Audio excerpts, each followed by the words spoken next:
कि मैं जो आपा अपना खो के, क्योंकि कांग्रेस का जो एक प्रवक्ता था वो ये कह रहा था कि आज़ादी के आंदोलन आज़ादी नेहरू ने दिलाई, तब उन्होंने उनको काउंटर किया और वो उनका जो बयान था वो निराधार था। उसके लिए उन्होंने माफ़ी भी मांगी और ये बोले कि मैं मोदी और योगी जी की विचारधारा से प्रेरित होकर वहाँ पहुँची थी और भावनाओं में बह के ये सब कह गई थी। देश को वो उन्होंने पूरी तरीके से माना है कि आज़ाद है। मेरे पास वो वीडियो है, मैं वीडियो आप लोगों के साथ शेयर भी कर सकता हूँ। और बीजेपी का यही चरित्र है। हो सकता है कंगना भी कुछ दिनों बाद माफ़ी मांग ले, जब उन्हें लगेगा कि ये गलत है और उनकी ज़्यादा ट्रोलिंग होगी तो हो सकता है वो भी माफ़ी मांगे।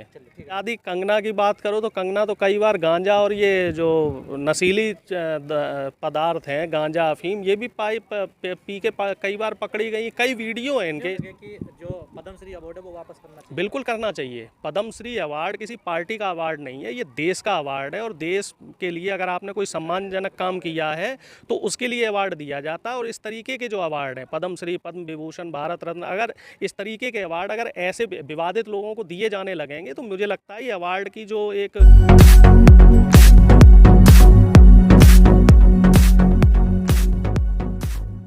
इसका समय था, तीसरे मोर्चे का समय था, हमारे लिए तो वही चीज़ ठीक थी। कम से कम एक आम आदमी और गरीब आदमी के लिए रोजगार तो था। जब कंगना ने ये कहा कि आज़ादी हमें 2014 में मिली है, असली आज़ादी, तो जो नीचे लोग बैठे थे वो भी तो तालियां बजा रहे थे। भाई वो वही लोग हैं। ये लोग ऐसे हैं, इनको सम्मोहित किया जाता है। उत्तर प्रदेश का चुनाव आने वाला है। लोग कह रहे हैं कि कंगना को सीरियस मत लो ना।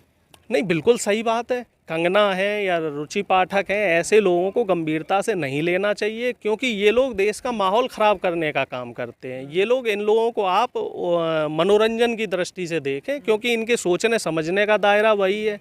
आप कह रहे सीरियस मत लीजिए, सरकार उनको पद्मश्री अवार्ड दे रही है। सरकार ऐसे ही लोगों को पद्मश्री अवार्ड देती है। ये सरकार की तरफ से प्लांटेड लोग हैं। अब एकता कपूर हैं, कंगना रनावत हैं, इन जैसे लोगों को पद्मश्री दिया जा रहा है।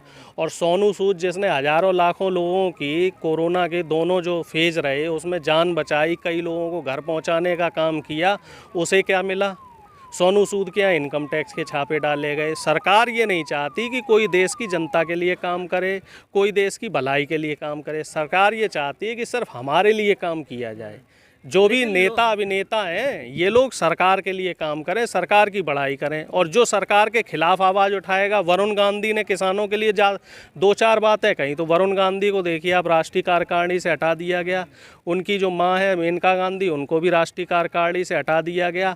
इनका सीधा सीधा ये है, जो हिटलर शाही वाली बात है ना, जो हिटलर शाही है, राजतंत्र होती कि राजा की अगर आपने हाँ में हाँ नहीं मिलाई तो राजा के आप निंदा के पात्र बनोगे, राजा आपको दंड देगा। राजा की आपको हाँ में हाँ मिलानी है, चापलूसी करनी है, चाहे राजा सही हो चाहे राजा गलत हो। प्रजातंत्र की अब यहाँ बात नहीं हो रही है हमारे देश में। और जो प्रजातंत्र के लिए काम करना चाह रहा है, जो प्रजातंत्र के लिए आवाज़ उठाना चाह रहा है, अब त्रिपुरा में आप देखिए, आज अखबार में खबर आई थी कि दो पत्रकार, जो दो युवा पत्रकार थे, उनको वहाँ रिपोर्टिंग करते हुए त्रिपुरा में पकड़ा गया। क्या अब रिपोर्टिंग करना भी देश में गुनाह है? जो भारतीय जनता पार्टी के लोग वहाँ, जो भारतीय जनता पार्टी के लोग जो हिंसा का माहौल वहाँ तैयार कर रहे हैं, त्रिपुरा में इतने दिनों से हिंसा चल रही है और मुस्लिमों के साथ जो जाति हो रही है, तो क्या उसको दिखाया भी ना जाए? दिखाया जाना भी अपराध है। लेकिन सर कई लोग कंगना के जो पुराने वीडियो हैं, जो हॉट वीडियो हैं, वो एक्टर तो रही हैं, उसको निकाल कर सोशल मीडिया पे ट्रोल किया जा रहा है कि ये थी आज़ादी। तो भाई देखिए, ऐसा है, आप अगर किसी भी तरह का गलत बयान देंगे तो जनता तो सब जानती है। सोशल मीडिया का ज़माना है और हर चीज़ आजकल सोशल मीडिया पे आपको मिल जाती है। कई वीडियो मैंने भी देखे, उनके कई मीम बनाए जा रहे हैं। जब आप गलत बात करोगे तो आप निंदा के पात्र बनोगे और लोग आपका जो है टांग खींचेंगे ही खींचेंगे।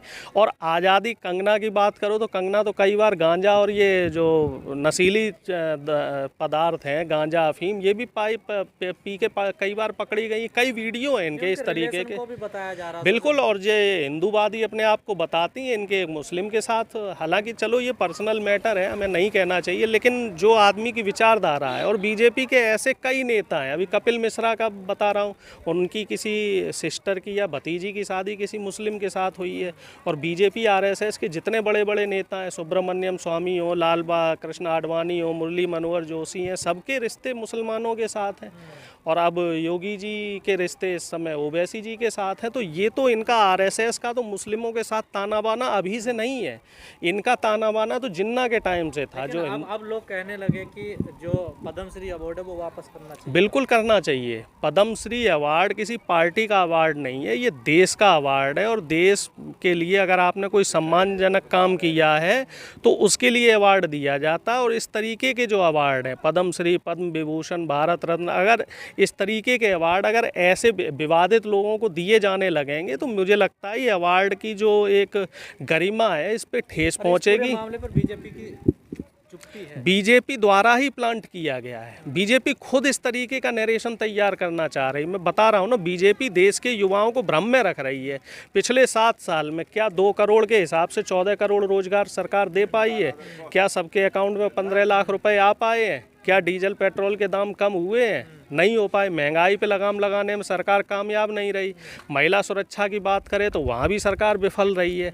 तो जब चारों तरफ से सरकार विफल है और कोरोना काल में देश जो है आर्थिक रूप से जो जीडीपी है वो भी माइनस में जा रही है, चारों तरफ से आपके जो और निजीकरण को आप बढ़ावा दे रहे हो, ठीक है, धीरे धीरे देश को आप आर्थिक गुलामी की तरफ ले जा रहे हो। हंगर पिछले कई सालों से बिल्कुल सुर्खियों में रह रही है ना कंगना, अपने विवादों में रह रही है। वो इनका तरीका है, सुर्खियों में रहने का तरीका। इन्हें भी राज्यसभा पहुंचना है, ठीक है। जो जितना विवादों में रहेगा, जो जितना सुर्खियों में रहेगा, पहले जो राकेश सिन्हा थे वो भी सुर्खियों में रहते थे, वो राज्यसभा पहुंच गए। अब अगला नंबर कंगना का है। फिर धीरे धीरे जो अमीश देवगन है, ऐसे जितने भी विवादित लोग हैं, जितने भी डिस्प्यूटेड आदमी हैं और जितने भी नौटंकीबाज आदमी हैं, इन सब के लिए एक ही जगह है भारतीय जनता पार्टी। लेकिन कई लोग कह रहे हैं कि इन्होंने स्वतंत्र सेनानियों का अपमान क्या करें। बिल्कुल किया है, साफ तौर पे इन्होंने इस तरीके से कहा है कि जो आज़ादी है वो भीख है। तो इस तरीके का बयान अगर हमारे देश की बजाय कहीं और होता तो हो सकता है उनके ऊपर राष्ट्रद्रोह का केस चल रहा होता, ठीक है। ये इस तरीके का बयान राष्ट्रद्रोह का केस है और कई जगह इनके ऊपर केस किए गए हैं, FIR भी दर्ज की गई है। और आप क्या युवा के आइकन बनोगे, क्या आप युवाओं के लिए रोल मॉडल बनोगे अगर आप देश की आज़ादी में जिन लोगों का योगदान था, ठीक है, आपकी राजनीतिक विचारधारा अलग है भाई, मेरी राजनीतिक विचारधारा कुछ है या आपकी राजनीतिक विचारधारा कुछ है, लेकिन इसमें हमें जो हमारे पूर्वज हैं जिन्होंने आज़ादी के आंदोलन में जो योगदान दिया, हमें उन्हें अपमानित नहीं करना चाहिए। राजनीतिक विचारधारा अलग चीज़ होती है, लेकिन राजनीति में एक गरिमा को मेंटेन करना चाहिए, उससे हमें नीचे नहीं जाना चाहिए। कंगना जैसे लोग लाखों लोगों के यूथ आइकन हैं, तो इन्हें इस तरीके के बयान नहीं देने चाहिए। कंगना क्या कोई भी हो, ठीक है, एक अपना डेकोरम जो होता है ना, एक प्रतिष्ठा को बना के काम करना चाहिए। पहले तो जो बीजेपी की आपने बताया वो भी बयान बड़ा वायरल, बिल्कुल बिल्कुल, वो भी वायरल हुआ। फिर बाद में दूसरा बयान भी देखा होगा उन्होंने, बाकायदा जो दूसरा बयान आया था उसमें उन्होंने माफ़ी भी मांगी थी। उन्होंने ये बोला था कि मैं जो आपा अपना खो के, क्योंकि कांग्रेस का जो एक प्रवक्ता था वो ये कह रहा था कि आज़ादी के आंदोलन आज़ादी नेहरू ने दिलाई, तब उन्होंने उनको काउंटर किया और वो उनका जो बयान था वो निराधार था। उसके लिए उन्होंने माफ़ी भी मांगी और ये बोले कि मैं मोदी और योगी जी की विचारधारा से प्रेरित होकर वहाँ पहुँची थी और भावनाओं में बह के ये सब कह गई थी। देश को वो उन्होंने पूरी तरीके से माना है कि आज़ाद है। मेरे पास वो वीडियो है, मैं वीडियो आप लोगों के साथ शेयर भी कर सकता हूँ। और बीजेपी का यही चरित्र है। हो सकता है कंगना भी कुछ दिनों बाद माफ़ी मांग ले, जब उन्हें लगेगा कि ये गलत है और उनकी ज़्यादा ट्रोलिंग होगी तो हो सकता है वो भी माफ़ी मांगे। चलिए ठीक है।